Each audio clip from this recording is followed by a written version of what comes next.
Hi, how you doing? Welcome to Babylon P with the second. I'm Amir. With no waste of time, let's dive into the 7th episode of Severance Season 2. I think Miss Cobel and Mark are connected. How?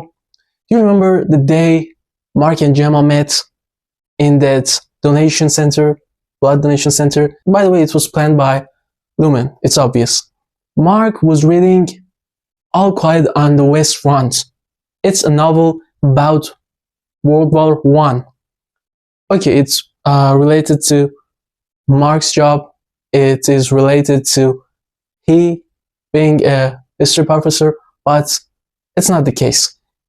In this novel, a bunch of soldiers go to World War I because they think it's because of a greater purpose, a great meaning behind all of this, and because of their patriotism.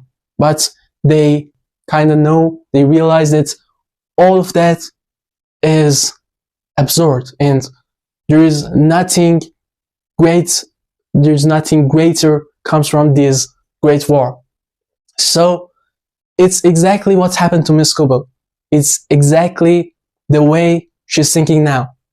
It's her state of mind now. And because of that, I think there is a kind of hint that say these two people are connected to each other. I think Gemma is not just a prototype for being a slave as several innies, but a prototype for a fertility flaw. A fertility flaw that an Eagan has.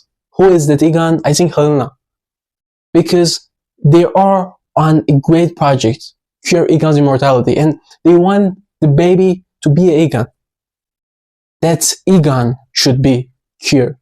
So, one side is Helena, one side is Mark. It's planned. It's all planned, like meeting of Gemma and Mark. But how this is possible?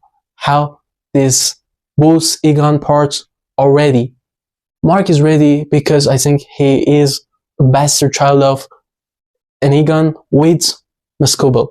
But Helena has a fertility flaw. They put this flaw in Gemma's body with a block, a chip, or anything you can imagine by that doctor, that mysterious dentist, Dr. Mower. When we saw him in that fertility facility, they did that to Gemma, and that caused that miscarriage we all watched together, that heartbreaking scenes.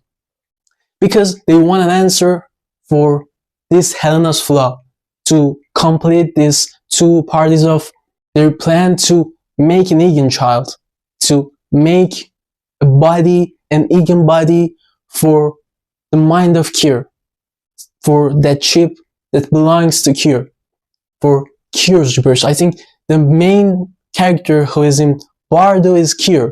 He is the one between death and rebirth. And with this plan, they can bring him back. So they have two important projects together with one prototype, with Gemma. One is slavery, to have slave innies for difficult times, for decreasing human pains, like what we saw with Gabby, Senator Arteta's wife, and his pregnancy, and after that, in whole new levels. But beside that, we have Kier Eagan's immortality project, and that requires two Eagans to make a baby, a Kier Eagan's body. So we have Mark and Helena. If that meeting, Gemma and Mark's meeting, was planned, I think Helena and Helly are meeting with Mark is a Lumen plan too, because they can change their tempers, their employees' tempers. They change Helena and Helly's tempers when Helena goes inside, goes as an insider to innies, to have a similar relationship between Mark and Gemma. They studied on Gemma's tempers, so they duplicate that, and they put the tempers, exact same tempers, on Helena to have the same response by Mark. In this relationship, this intercourse, will happen. They have this intercourse with a fixed Helena or a fixed Heliar. So they can have their baby, their body for their Kier, as well as the slave Ennis. And all that with the same prototype with Gemma.